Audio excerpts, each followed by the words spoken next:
உள்ளுக்குள்ள துணி இருக்கிறத தெரியாம நீங்க அப்படியே போடும்போது என்னன்னா எக்ஸ்ட்ரா ஈஸ் அலவன்ஸ் ஆட் ஆகும்.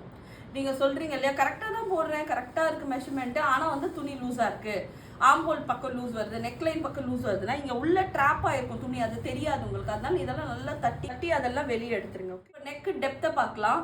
இது வந்து என்னோட ஃப்ரண்ட் நெக். ஃப்ரண்ட் வந்து ஒரு வி நெக் இருக்கு, தெரியுதுங்களா?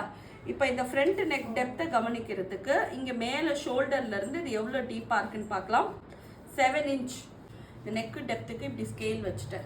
ஓகே, இங்க இருந்து ஜஸ்ட் லைக் தட் இப்படி வச்சு பார்த்தனா 7 இன்ச் வருது. அதே 7 இன்ச்சை இங்க மார்க் பண்ண போறோம். ஸோ அதை மார்க் பண்றதுக்கு ஃபர்ஸ்ட் 1/2 இன்ச் வந்து சீம் அலவன்ஸை விட்டுட்டு இங்க இருந்து 7 இன்ச் ஸ்ட்ரெயிட்டாவே இந்த டாப்ல நீங்க கிராஸா எடுத்தா கிராஸா வைக்கணும், ஸ்ட்ரெயிட்டா எடுத்தா ஸ்ட்ரெயிட்டா வைக்கணும். கிராஸா எடுக்கிறதுனா என்ன, இங்க இருந்து இப்படி. ஸோ இதோட டிஃப்ரென்ஸ் என்னன்னா 1 இன்ச் வரைக்கும் மாறும்.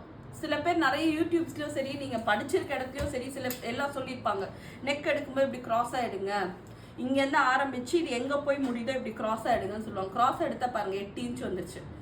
ஸோ நீங்க கிராஸா இங்க எடுத்தீங்கன்னா இங்க வைக்கும் போது இப்படி கிராஸா வைக்கணும். இந்த 8 இன்ச்சஸ் பாத்தீங்களா, 8 7 ஒரே அலைன்மெண்ட்ல வந்துருச்சு.